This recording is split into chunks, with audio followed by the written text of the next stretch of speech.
What it is, what it do, what it be. Welcome back, Chodies, Chodettes, Chodesters, the Chodes. Yeah, get that service out of there. Go big or go home. Put the raps on there. So this video, you know what I'm going to start doing? I kind of got tired of getting motherships out with like weird stuff. Or I'm still trying to get the mothership out with throwing axes only. But that's proven to be more difficult than I thought. So I've been doing these videos where I don't die, and I show people how to not die in certain maps, where not to go, especially where not to go. And before we get started, man, shout out to my man right there, 45 ACP, Lone Wolf, 45 ACP, and shout outs to him. He helped me out here. And it's always fun playing with them, man. So like I say, it's always fun playing with somebody else. You know, your back doesn't hurt as much after every game. But here, the one rule to this map also is never go in that middle house. And throw your grenade away like a moron. That's the second rule. Oh, those guys got hit. Destroyed. I don't even know why I had a grenade. What I should have had on this class was scavenger, but you know, hindsight 2020, my real sight ain't 2020. That's what I should have had. That grenade was so wasted. It could have, well, I think what I was thinking was maybe I could have chucked that grenade in the middle, but I'm not even trying to get anywhere close to the middle. What you got to do in this map is watch your partner's back. That's usually what I do here. You know, I go around the back, pick off the people. Usually the better people on the other teams always try to come around and around the back and kill all your partners, because most of your teammates tend to face one direction, and that's what gets a whole team killed. If we're all facing the same direction, it's never a good thing. So you want to go around the back, pick off the people, the really good players that are trying to come around and actually flank you. You have to anti-flank, I guess, is what I try to do with most of my teammates. I try to take care of like these guys, like Killer XXRT and the other guy Nickel or something. They're very good players. I mean, they try to flank the team all the time, but it's just that I was the team's defense. They're anti-flank, I guess. And I saved a couple of my partners a bunch of times, but not that it helped their ending score though. See, there's Killer again. He's actually trying to flank either direction, but I keep stopping him. And here he almost gets me right here. I was sweating balls right there, man. I was, holy shit, I almost died. So. And then the turret, what you want to do with the turret, I'm caught in between the service and the turret. The turret is great if you know how to position it and then guard its back. You know, you don't want to push forward after you have a turret. You want to watch the turret's back, have it facing the enemy spawn, and basically just, you know, take care of your turret, and the turret will take care of you. And the other weapon that I dropped, I think I picked up a Kuda because I always take advantage of when a person drops another weapon that I know that I love to use and I can excel with. So I picked it up. I only have 22 bullets with this. What was my secondary? I had a black cell, and I knew I wasn't going to use it. I dropped it just because I love when people use these guys too. I actually kill these. They give you tons of points, you know. Well, free points, not a ton of points. It was only like 20 points right there, but still it was worth it. You know, it's any extra points is worth it. And right here I was like, oh shit, I should move more. But then one of my partners, I was lucky enough that they had a counter UAV, so that their UAV didn't matter. And when you're on this side of the spawn, watching that little bridge, not the bridge necessarily, that's a lot of people watch the bridge. That's what I meant to say. A lot of people watch that bridge and they think that's the main thing to look for, but it's actually back here, around the back and down the middle with those long steps down the middle to the bridge. You got to watch those stairs, because the smart players will hang out to the right here and pick off our players that are just standing here, you know, protecting the bridge. So basically that's what I did. You know, I didn't go anywhere near the middle. You don't need to go near the middle in this map. You just basically, I guess, kind of camp it out. You know, most of these videos are going to be pretty campy.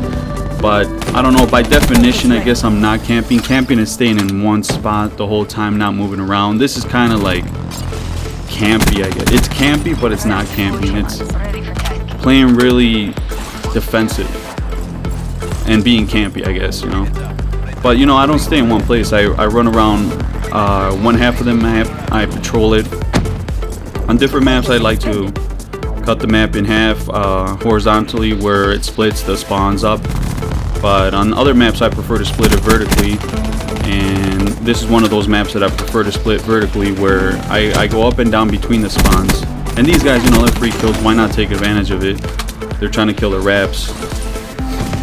Don't let your wraps get all the kills if you can, because they only give you 15 points. I mean, it's good for your ending score and kills. I guess if you're going for kills, it's good for you. But if you're trying to get the other score streaks out, what you want to do is kill the people that are trying to blow up your wraps. You know, might as well get those 100 points instead of 15. Finish them off before your wraps do. And here, oh, I remember, dude, this is so horrible. I could have gotten these two right away, but I don't know, man. I panicked and I sprayed, but I still got the guy. He was there in the corner. And see, here's the third weapon I picked up, a Gorgon. I saw it, I'm like, hey, this is a very deadly weapon. I'm playing kind of campy anyways, not rushing too much. I'll pick it up. You know, it kills in 2 or 3 shots. Why not pick it up? So basically what you want to do is, if you don't run scavenger, you want to pick up the first weapon when it's safe to do so, that you're comfortable with, and that you know you're very good with. So usually that's what I do. I mean, the Kuda in itself is very good. It's a really OP weapon. Not OP, but it's easy to use. It's easy to get kills with. So I always pick it up, especially if it has a red dot sight or a quick draw on it. Shit, you know I'm gonna pick that up. The Gorgon, I just picked that up because, hey, it was there, had cool storm camo on it, and it's always a great weapon. You can never go wrong with the Gorgon. Any map, it doesn't matter. I guess the only maps that the Gorgon wouldn't excel in would be like Skyjack or Nuketown. But even in Nuketown, actually, I take that back. Gorgon fucking smashes in Nuketown. If you play, I guess, Campion and stay on your side, the Gorgon messes up any map. Except for Skyjack, I haven't been able to use LMGs very well in Skyjack. Pick these guys off. You see that you constantly have to be moving around, because if you're super Campion, I would have just been facing one way. You wouldn't have known that those guys actually spawn right next to you. The thing with this game is, as soon as you turn away from a spawn point, it doesn't matter how close you are to it. If your other teammates are close enough to the other spawn point, it will spawn them right next to you. So you have to. There's a spawn point right here, right to the left of me. And the second I turned around, I knew to look back. Just keep looking back, because as soon as you turn around, what the game likes to do is spawn them right next to you. It doesn't matter if you're right there, you know. It's just, what it cares about is that you're not visually actually physically pointing direction, is what I've noticed. As soon as you don't point that direction, anybody can spawn behind you. It's basically the advantage they try to give, or, you know, just the way the game works, I guess. And that's one of the things that I noticed too. A lot of people didn't like Ghost because the maps were too big, or it wasn't too exciting. It was kind of campy. But I think what Ghost tried to fix was the spawn points. I don't think there was any issues with the spawning there in that game. It was just kind of boring to play, and it wasn't a good game. I enjoyed it though. And a lot of people say they didn't like Ghost. I enjoyed it because I knew the spawn points weren't terrible. But the game was slow and it was kind of boring, and I guess that's what killed it. But see here, that's the problem you get when you get small maps. The spawn points are going to be shit. There's no way around it. It's hard to fix spawns when the map's tiny. You know, there's really no fix to that. Well, that's how you play. If you don't want to die on these maps, never go in the house. Rule number 1: if you don't have a shotgun, stay the hell out of the house. Do not go in the house. The shotguns, you know, I'll make another video on where you do stay in the house, and I'll have it with the shotgun. You know, you don't belong in the house or tight spaces if you don't have a shotgun, or else you're gonna die. Shout out to Lone Wolf 45 ACP. Stay girthy, my friends.